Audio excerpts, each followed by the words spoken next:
او زمان اسلام قدرمندو ستاسو دوار دے دوار جہان و سردار آقائی نامدار احمد مصطفیٰ جناب محمد رسول اللہ صلی اللہ علیہ وآلہ وسلم دپاک و مبارک و ملولو ارشاداتو نے و حدیث پاک ما تلاوت کو اللہ تعالیٰ توفیق غوار چدہ پیغمبر مالغالب پرماکد وسلور خبر استاس و وقت کے بیان کا بیان نباد تاسو دیکھ اللہ تعالیٰ دما خبر بات کوئی کی او کوئلو نفس اول ما ویلو کی تو بیتاسو سکر اولیلو کی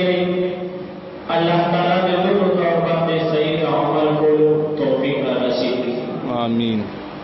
عزیزان رو کما مبارک میاشت شروع دا داد اسلامی میاشت و آخرانی میاشت ذی الحجہ و اسلامی میاشت کی لطولنا آخرانی میاشت داغی میاشت سر متعلق کم چه اهم خبری دی کم ضروری مسائل دی یو خبری میاشت دی دا پیلنی لس ورځې چې کومې دي دا انتهایی د عظمت والا او د فضیلت والا ورځې دي دومره د عظمت او فضیلت والا ورځې دي چې په دغه لسو ورځو شپو باندې الله تعالی په قرآن کې سوګند کړی دی اخیری سپارہ کے والفجر ولیال عشر علماء لکلی اغا لس شپی اغا لس رج کمو باندی چی اللہ قسم خلل اغا دکا دیر ذی الحجی دمیاشتی دغا پیلنی لس رجی دی نو اللہ تعالی چی پیو سیز باندی سوگن خوری قسم ور باندی خورینو دا حقینا دا غیشی عظمت معلومی دا غیر ویو مرتبه چی دا تبرا عظمت او فضیلت والا ورځې دي چې الله تعالی ورباندې قسم خوړلی بیا د دوه جهانو سردار آقا انعامدار صلی الله علیه وسلم فرمایي چې دغه ورځې د دغې ذوالحجې د میاشتې د روښانۍ ورځې دا دومره د فضیلت او د عظمت والا ورځې دي چې د دوه جهانو سردار فرمایي په دې لسو ورځو کې د ورځې روژه نیول د یو کال د روژو عمره اجر او ثواب لري دغه کومې ورځې چې شروع دي ذوالحجې والا دغه لسو ورځو کې یو ورځ روژه ساتل د یو کال د روژو عمره اجر او ثواب لري او د یوې شپې عبادت کول په دغه شپو کې د یو شپې عبادت کول د شب قدر او اجر او ثواب لري دومره عظمت والا ورځې او شپې دي او په دغه لسو ورځو کې کومه چې نهمه ورځ ده د دې ذوالحجې د میاشتې کومې ته چې یوم عرفه ویل کېږي د ذوالحجې نهمه ورځ عرفې والا ورځ په دغه ورځ د دواړو جهانو سردار فرمایي چې په دغه ورځ باندې روژه ساتل دا د دوو کالو د عبادت روژو عمره اجر او ثواب لري او نبی علیہ الصلوۃ والسلام فرمایي چې چا د عرفې ورځې د دغې میاشتې د نهمې ورځې یعنې د اختر نه مخکې ورځ چا روژه وساتله نو یو کال تېر شوي او یو کال راتلونکي ګناهونه به ده کفاره وګرځي د دوو کالو ګناهونه به ده الله تعالی په دې یوه روژه باندې دا معاف کوي دا دومره عظمت والا ورځې دي نبی علیہ الصلوۃ والسلام فرمایي چې په کال کې په هر کال کې د دې ورځو د عبادت چې کوم اجر او ثواب دی دا په ټول کال کې بل یو ورځ کې دومره اجر او ثواب په عبادت نه ملاويږي کوم اجر او ثواب چې دغه ورځو کې په عبادت باندې ملاويږي صحابه تاسو کو د الله پیغمبر جهاد خو په اسلام کې لویه مرتبه لري، د سر حیثیت لري. وی د الله پیغمبر د جهاد هم دومره اجر او ثواب نشته څومره چې په دې ورځو شپو کې د عبادت اجر او ثواب دی. د دواړو جهانو سردار وفرمایي وللجهادو، د جهاد هم دومره اجر او ثواب نشته لکه په دې ورځو کې چې دا نفل عبادت څومره اجر او ثواب دی. دوه رکعاته نفل ته په دغه لسو ورځو شپو کې کې راکوي، لس ورځې شپې چې روانې دي، بلکې پنځه مو لارې زمونږ تېرې شوې په غفلت کې، د هغې په غوږ کې ودي خبر نه یو چې دا کومې ورځې شروع دي، کومې ورځې شپې شروع دي. هغه ورځې شپې چې الله ورباندې قسم خوري او د دواړو جهانو سردار فرمایي په کال کې بله ورځ داسې نشته چې په هغې کې د یو عبادت دومره اجر او ثواب میلاو شي لکه دې ورځو کې چې میلاوي. جهاد څومره لوی اجر او ثواب دی، دومره اجر او ثواب دی. او روایت کې راځي چې یو نوجوان د الله په لار کې جهاد وکړي او دی شهید شي، د ده خاندان تر قیامته پورې الله تعالی د ټولو مغفرت کوي د دې یو شهید په برکت. تر قیامته د ده څومره پیړۍ چې را روانه ده، الله تعالی د دې یو شهید په وجه د هغه دومره لوی اجر او ثواب دی. لیکن صحابه تپوس وکړو چې د الله پیغمبره په دې ورځو کې چې د باقي عبادت د نفلو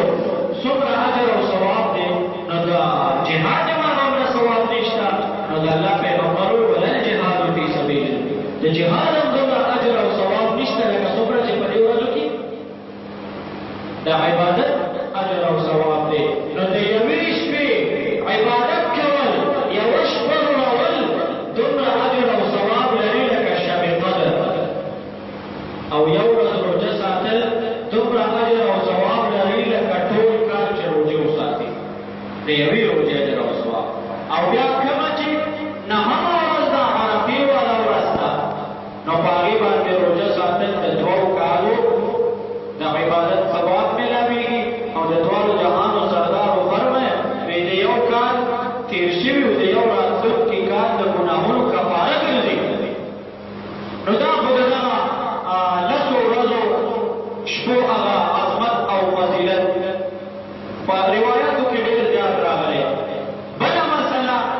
د دغې میاشتې متعلق هغه د تکبیراتو تشریف ده چې کوم د نهمې ورځې د ذوالحجې د نهمې ورځې د عرفې د ورځې د سحر د مانځنه شروع کېږي او د دیارلسمې ورځې د مازدیګر مانځه پورې تکبیرات تشریف ویل کېږي. تکبیرات تشریف څه شی دی؟ الله اکبر الله اکبر، لا اله الا الله والله اکبر، الله اکبر ولله الحمد. دې ته تکبیرات تشریف وایي. او دا کومو ورځو کې چې دا ویل کېږي دې ته ایام تشریف ویل کېږي. دا د نهمې ورځې د عرفې د ورځې د سحر د مانځنه شروع کېږي او د دیارلسمې ورځې د مازدیګر مانځه پورې هر فرض مانځنه پس یو ځل په بلند اواز باندې ویل دا په هر مسلمان نارینه او زنانه باندې واجب دي. خو زنانه به په چوپ اواز باندې وایي او نارینه به په اوچت اواز وایي. که هغه نارینه جمع سره منځو کې هم او که ځان له یو سړی منځو کې نو هم به دا تکبیرات دا به یو ځل ویل واجب دي، یو ځل به دا وایي،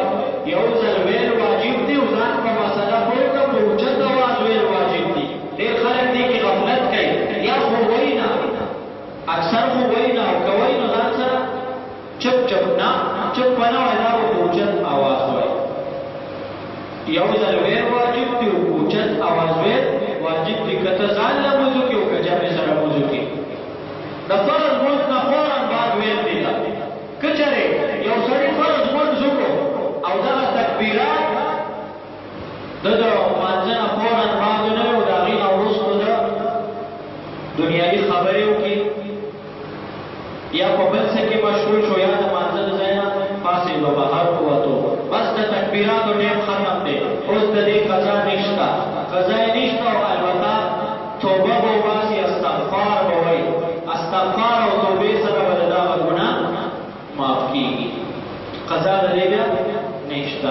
مانځنه به فوراً بعد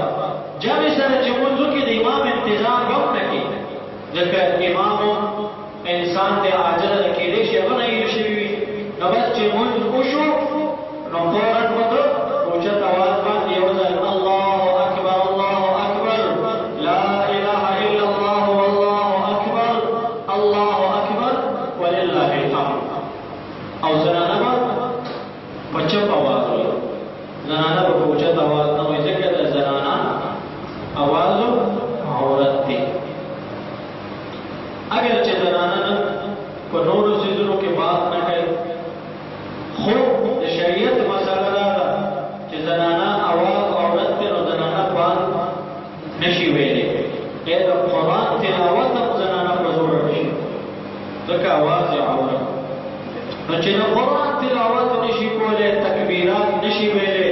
او په حج د بیت الله کې په عمره کې په بیت الله کې لبیک اللهم تلبیه په زوره نشي ویلی نو د دې نه د زنانه اندازه ولګئ چې د ستر او د پردې څومره په شریعت کې اهتمام دی بهرحال نو زنانه به په زوره نه وایي او نارینه به په زوره دا مسله شوه د تکبیراتو تشریح درېیمه مسله هغه په دې کې د حج د بیت الله ده کومه ډېر وروڼه زموږ حج د بیت الله ته تللي دي او ډېر روان دي څومره چې تللي الله تعالی دې ټولو ته توفیق ورکړي چې صحیح مناسک هلته د حج ادا کړي او د هغوی په هغه دعاګانو کې د الله تعالی زموږ پوره برخه وکړي او څوک چې نه دي تللي او اراده او په زړه کې هغه ټوله پېشنه الله تعالی دې ورته د غیب اسباب برابر او راتلونکي کال ته الله تعالی دې موږ ټول حج د بیت الله ته بوتلی نو د حج مسله ده د هغې تعلق هم د دغه ورځو شپو سره دی بل مسله په دغه ورځو شپو کې ده قربانۍ قرباني دا یو واجب عبادت دی اوس قرباني په چا باندې لازم ده قرباني په چا باندې واجب ده قرباني به څوک کوي د قربانۍ فضیلت څه دی درجې څه ده په قربانۍ باندې میلاویږي څه حکم یې څه دی نو څو ضروري مسایل د قربانۍ متعلق اول خدا چې قرباني په چا لازم ده په چا کېږي په چا نه کېږي د چا په ذمه واجب ده او د چا په ذمه واجب نه ده قرباني هر عاقل بالغ مقیم مسلمان باندې واجب ده کم سره چې 53 نیمه تولې سپین زر یا د هغې قیمت یا د تجارت سامان یا د ضرورت نه زیات د استعمال په کور کې لوښي کودي یا په شریعت کې د دریو جوړو نه زیاتې کپړې دا هر څه دا چې را یو ځای کې را جمع کړي او قیمت یې ولګوي او قیمت یې 52 نیمو تولو چاندۍ ته رسي تقریبا 40,000 خوږ شابه جوړېږي حساب ما نه دی کړی خو تقریبا به داسې جوړېږي نو چې دغې ته رسي نو په دغه مسلمان باندې قرباني واجب د دې به قرباني کوي او کوي نه که ګناهګار دی او هارې بنده ده اوس زکات او د قربانۍ په نصاب کې ګورئ فرق دی من خلق ټول جوړ کړي بس چا څوک زکات ورکوي او قرباني کوي نه د زکات او د قربانۍ او د ساسایي دې نصاب کې ډېر زیات فرق دی داسې انسان به وي چې هغه به زکات په هغه باندې نه وي صاحب نصاب به نه وي لیکن قرباني به پرې وي ځکه زکات دپاره خو یو کال تېرېدل په مال باندې شرط دی او قربانۍ کې کال تېرېدل شرط نه دی که اوس نن تا سره دومره پیسې راغلې چې ته قرباني کولی شې نو بس په تا قرباني واجب ده کې به کال تېرېدل باندې کې شرط نه دی بل په زکات کې خو دا په کور کې کوم اضافي لوښي موښي چې پراته دا په زکات کې حسابېږي او په قربانۍ کې به دا حسابې که د چا دوه کورونه یو کې اوسېږي یو یې زیاتي دی دغه کور به حسابۍ د دغه کور قیمت به لګئ که چېرې هغه 250 تولو چاندو ته تقریبا 40,000 روپو ته رسېدو او دی به څه چل کوي قرباني به کوي په ده باندې قرباني واجب ده لازم ده کوي لکه ګناهګار ده واره بنده ده اوس 250 تولې چاندي قیمت تقریبا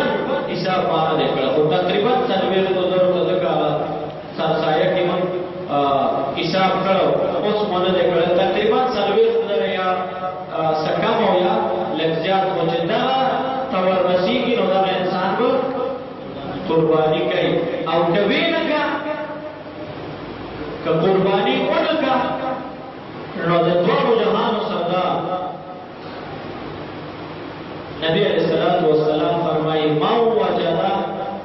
سعة لأن يضحي فلم يضحي فلا يقربن مصلانا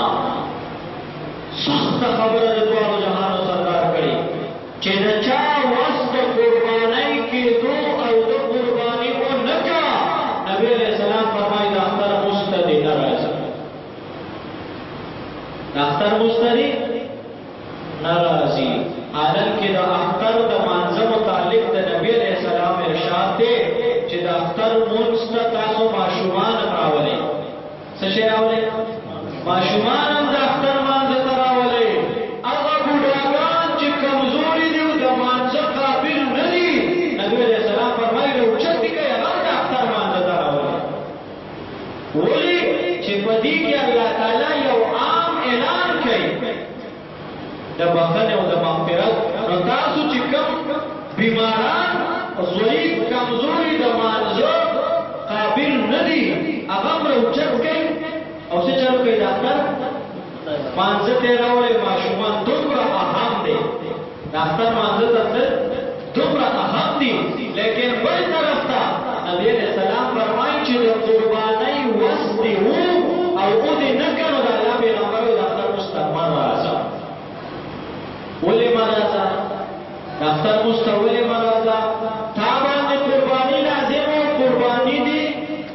نه د نیولې نو د الله پیغمبر وستا په وجه د دې باقي خلکو دعا رد کیږي مسترد کیږي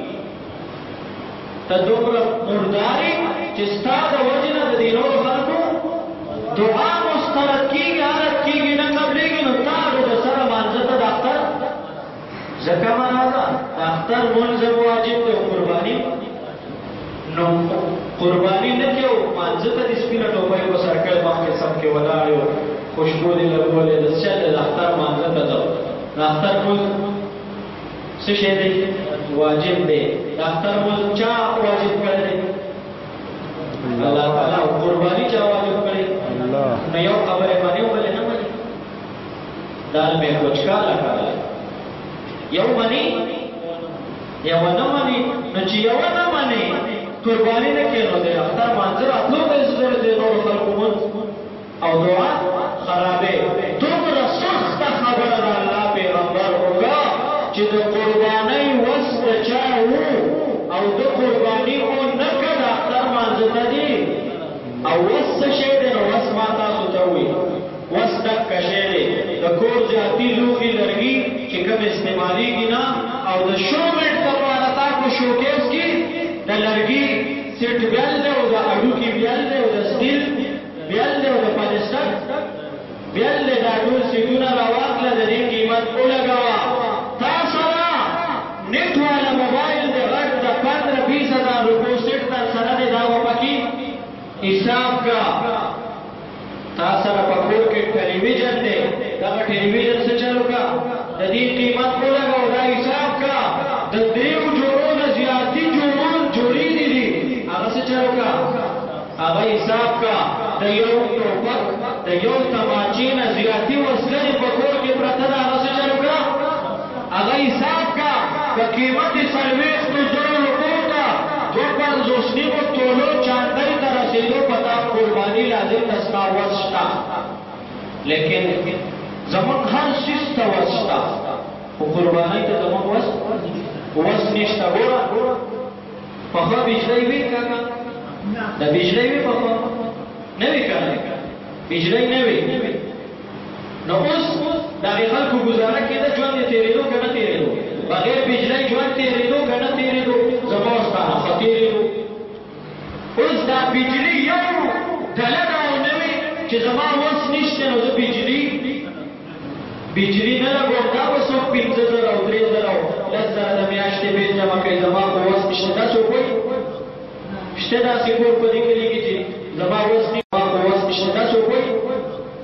شته داسې کور په دې کلي کې چې زما وس نشته نو زه څه چل نه کوم؟ نو د هغې دپاره که د بجلۍ بل په هره میاشت کې 10,000 راځي، هغې دپاره وس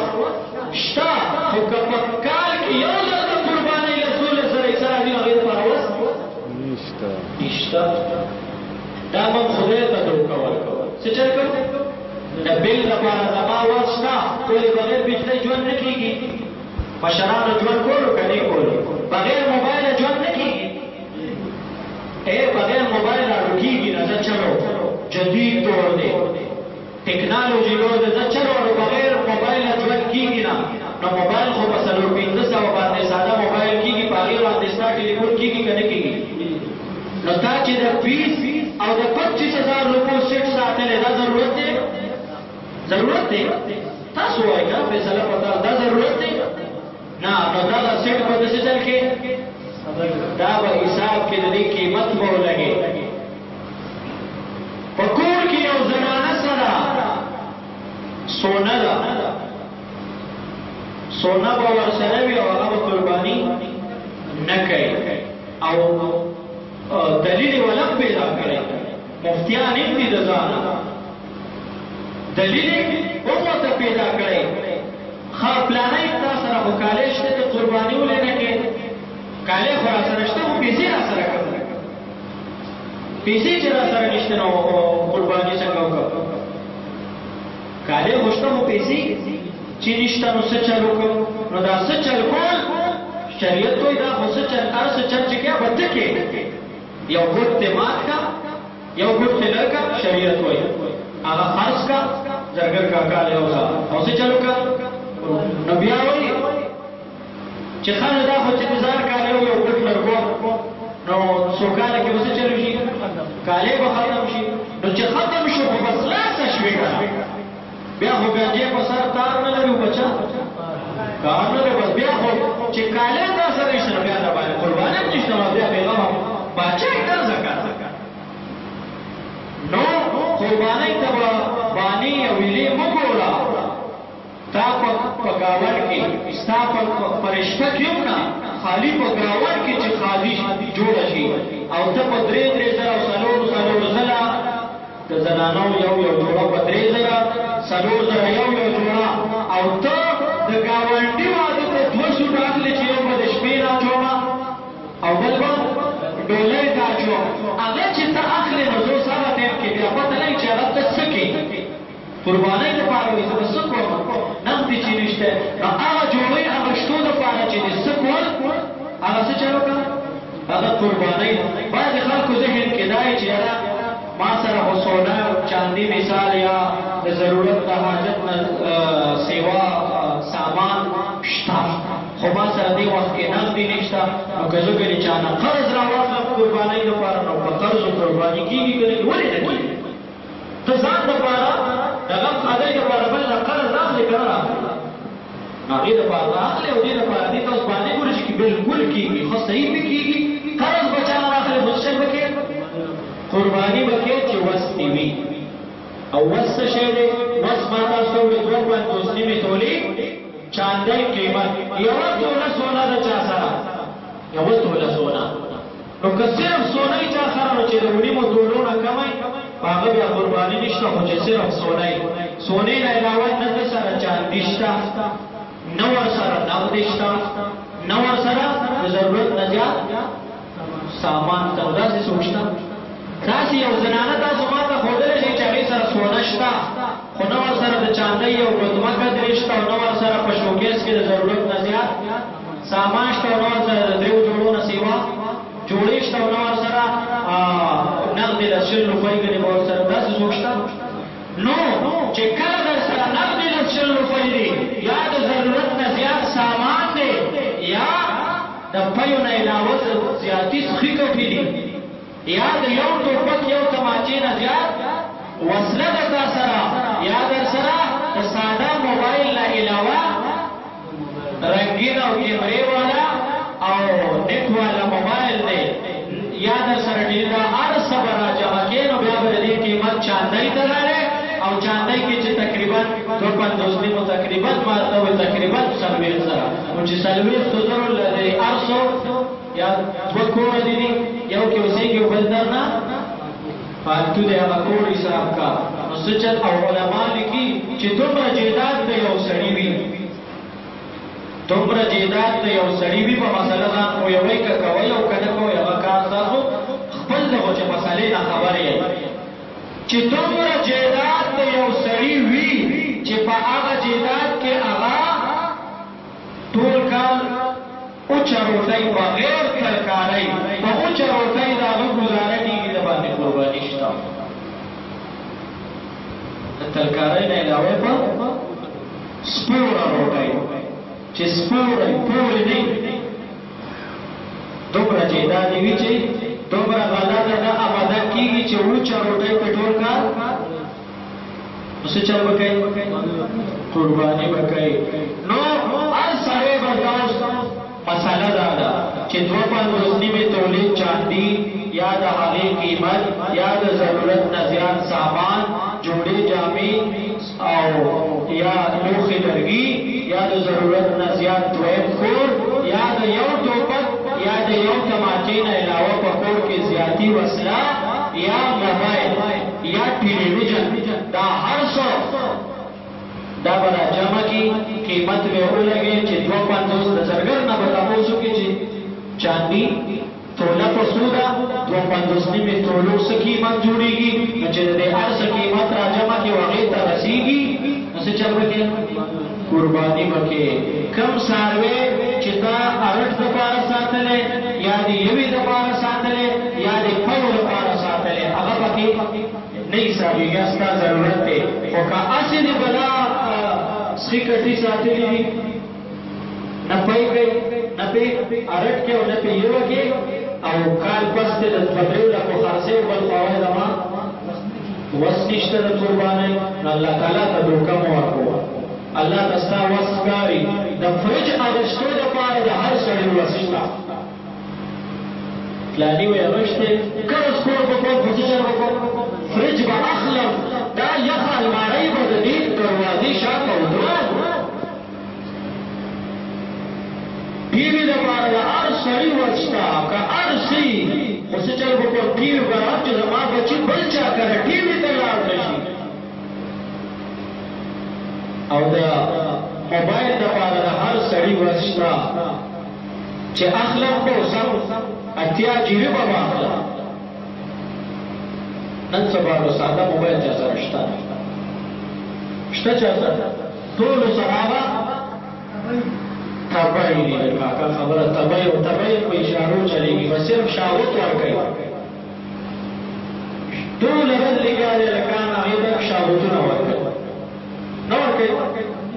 نو دا به حسابه دا ضرورت نه دی ضرورت ستاسو وته سو ساده سیټ باندې الکیږي 1100 موبایل واخله او بجټ کې کېدا نه په باران کې خرابېږي نه په داس باندې خرابېږي خرابېږي نه او چې چاته څو مېراوي سیګنل په خې زبردست سرویس دی په دې په نسبت باندې دا واخله د ستاسو ضرورت دی او کله کوي دا شاوت راغلم شاوت ورکو دا به واخلي د دې په قیمت کومګي نو ځاني سامان دې دا به حساب کې کډو 500 نیمه تولو ته د دې قیمت رسیدونو څه چل وکي قرباني وکي کډهونه کا الله پیغمبر د اختر مستمر استاسو ته ضرورت نشته دینه سخت خبره عزیزانو بل کې دي چې د نبی علیہ السلام دومره سخت خبره وکړه چې قرباني دي واستشتو دې نه کنه د اختر مستا حالت کې ما تاسو د اختر د مس مطالب د دغه پیغمبر ارشاد دی چې ماشومان هم راولئ او کوم بوډاګان چې د مانځه قابل نه دي د راتلو جوګه نه دي اوچتې کړئ او راوړئ جومات ته د اختر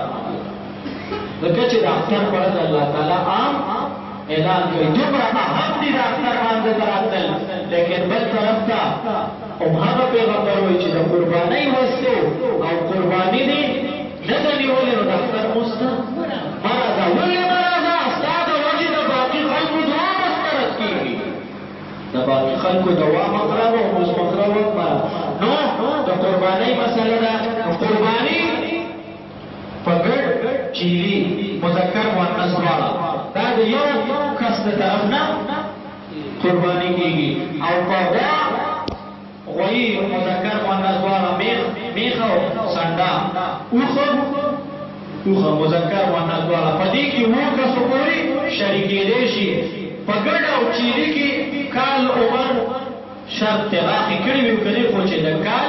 پوره وي او په سخي کټۍ په هغې کې دوه کاله عمر شرط دی چې د دوو کالو وي راغې کړي وي او کینې وي کړي خو چې د دوو کالو پوره وي او اوس دا چې د پنځو کالو نه کم وي په د قرباني نه کېږي هغه کې پنځه کاله عمر شرط دی نو په اوس په میخ او په وا په سخي کټۍ په دې کې اووه کسو پورې شریکېدی شي خو په شرط دی چې د ټولو اراده د قربانۍ وي د اووه والو که د یو اراده پکې د غوښې وه د باقي شپږو بیړه د پلار هم غرقه ده د شپږو قرباني نه کېږي د قربانۍ دا مسله ډېره باریکه ده ډېره احتیاط والا دې کې کوشش دا پکار ده چې څومره ځان لګولی شي نو ښه ده ځکه که په اووه کسو ټل کې د یو په نیت کې فرق راغی ته په میله کې ګرځې لکه دا سخی خو ډېر مزېدار دی ډېر غوړ دی او بل وایي دک کې به څومره غوښه ورسي دا په موږ کم دی لکه د تای بچه د کم بچه نو دې غوښې لري چې په تا کم دی بس چې عمر یې دوه کاله پوره دی ته پکې اووه کسو پورې شریکېدی شي لن ینال الله لحومها ولا دماؤها ولکن یناله التقوی منکم الله وایي ته وینه توی که بس زما غوښو له څه ضرورت دی نه دې غوښه رارسي او نه دې وینه او نه دې هډوکي هېڅ دې نه رارسي ما ته ستا صرف نیت کړه ته نیت ته قربانۍ وکړه غوښې مکه غوښه خو تا ټول کال خوړلې ده خدای بنده که وخت خو نه و چې خلکو به یو اختره بل اختره غوښه خوړه اوس خو روزانه خلک غوښه خوري غوښه خو تا ټول کال د غوښې نیت مه کوه چې غوټه میخه به ګورم چې دوه خانکه ورسي دې ځای کې بیا نیت کې ګډوډ راځي ستا نیت بیا د غوښې کېږي نو که باقي در سره نور د هغوی نیت خالص وي نو د هغوی بیړه هم ورکېږي نو دا قربانۍ دا مسله ډېره باریکه ده دې کې په نیت صرف د قربانۍ کې چې خپله قرباني دې وشي او د باقي خلکو قرباني صحیح وشي اوس د قربانۍ په ځای یو کس وایي چې یاره زه قرباني نه کوم د قربانۍ په ځای زه د هغې په بدله کې څه بل څه صدقه او خیرات کوم مثال 12,000 روپۍ حصه د یو کس په قربانۍ کې راځي او زه دغه 12,000 روپۍ څه چل کوم په دې باندې زه بل د قربانۍ په بدله کې څه بل صدقه او خیرات کوم نو دا کېږي که نه نو دا خو نبی علیہ الصلوۃ والسلام عائشہ صدیقہ رضی اللہ تعالی عنہا ام المؤمنین د مؤمنانو مور هغې نه روایت د ترمذي شریف کې وی نبی علیہ السلام وفرمایل چې د قربانۍ په ورځ د اختر په ورځ د قربانۍ د وینې د تودو نه زیات عمل بل یو هم نشي کېدی چې الله تعالی ته د قربانۍ نه زیات خوښ وي یو طرف ته یو سړي په 8,000 روپۍ باندې د کال پیسکورې اغوښتی دی 8,000 روپۍ باندې او هغه یې د اختر په ورځ څه چل کړو هغه قرباني کړو وینې توی کړه بل طرف ته یو سړی دی هغه 1 کروڑ روپۍ په غریبانانو مسکینانو باندې تقسیم کړي او چېرته یې لارې جوړې کړي او چېرته یې پمپونه وکړل او چېرته یې د یخو اوبو کولرې ولګولې او څه یې وکړل 1 کروڑ روپۍ ولګولې نبی علیہ السلام فرمایي قسم دې که د دې 7,000 د پیسکوري ته د 1 کروڑ دا ثواب ورسي په دغه ورځ باندې د قربانۍ نه اوچت عمل شته نه د ماشومان دا وایي چې ته منځ وکړې منځ او روژه ونه نیسې نو د روژې په ځای په هغې منځ ستا نه خلاصېږي روژه دې ونیسل او مونځ دې ونه کړو د هغې روژې په وجه ستا د مونځ نه غاړه خلاصېږي زکات ورکې او حج نه کې د حج نه دې غاړه خلاصېږي حج کې او زکات نه ورکې په هغې حج ستا د زکات غاړه دغه شان په یو عمل په بل عمل نه او بل دا باندې خلک د سوشل میډیا باندې لګوي یاره چې مثال د قربانۍ په ځای ته بل څه کارو کې صدقه نو صدقه خو نفل شی دی د هغې ځان له اجر او ثواب شته نو ستا لاره کې یو کویه وکړو دا صدقه جاریه تر قیامته درته اجر او ثواب خو د قربانۍ راوړه ستا په هغې نه خلاصېږي قرباني په تا باندې واجب ده هغه به خامخا کې البته د قربانۍ په 3 ورځو کې یو سړي باندې قرباني لازم او د غفلت په هر څه په وجه باندې هغه 3 ورځو کې د قرباني ونه کړی شوه نو د هغې 3 ورځو نه وروستو د قربانۍ هغه پیسې بیا دی په غریبانانو تقسیمولی شي خو ثواب او اجر بیا باندې شته غاړې خلاصي نو د قربانۍ په ورځ د قربانۍ نه اوچت عمل بل هیڅ هم نشي کېدی ماته ته یو طرف ته د 2,000 چیلې او بل طرف ته 1 کروڑ هغې 1 کروڑ ثواب دی 2,000 ته نه رسېږي نو بس دغه هر سړي ته خپل پوزیشن واضح دی معلوم دی زنانه اکثره په قربانۍ کې ډېر غفلت کوي کالي ورسره وي او قرباني نه کوي نو کومه زنانه چې کالي ورسره وي هغه کالي د هغې قیمت به ولګوي زیاتې لوښې لرګي د هغې قیمت به ولګوي که 250 نیمو تولو تقریبا 40,000 روپو ته رسېدو په دې زنانه باندې ځان له قرباني سړی به ځان له خپل ملکیت وګوري چې د هغه سره ټوپک تماچه د یو نه زیاتي دی هغه حساب کړي ټلویزیون به راواخلي حساب وکړي موبایل سیټ دا کوم چې دغه والا موبایل دی دا غټ موبایل ساده نه علاوه کیمرې والا هر قسم چې دی قیمتي موبایل دا به حساب کړي دا هر څه به حساب کړي او به ګوري نو که د ده پوزیشن هم دغه 250 نیمو تولو دی به ځان له قرباني کوي او کور به یې والا ځان له قرباني کوي په کور کې 4 زامن یې ویل پلار یې زامن یې ځان له ګټي 4 والا ګټه کوي پلار یې ځان له او چې د قربانۍ ورځې شي وایي بس موږ خاصې یو ځای یو بس یو قرباني نه د هر په قربانۍ باندې سړی به خپل پوزیشن ګوري داسې زامن چې هغه ګټي او پلار ته یې ورکوي خو په داسې طریقې ورکوي چې وروستو تپوس یې نه شي کولی بس چې پلار یې څو کله هغه کړي نو بیا د پلار اختیار دی او که نه دی هلته نه رالیږي او ډونډۍ او د بیګ هغه رسیدونه ځان سره جمع کوي بټوې فرض یې د هغې نه ډک کړی موږ وکړو ریالونه چې کلاو کړي نو په فلاني تاریخ مې دومره رالېږلې پرچي ورسره په فلاني تاریخ مې دومره او بیا پلار نه تپوس کوي چې دومره مې رالېږلې وي څه دې کړي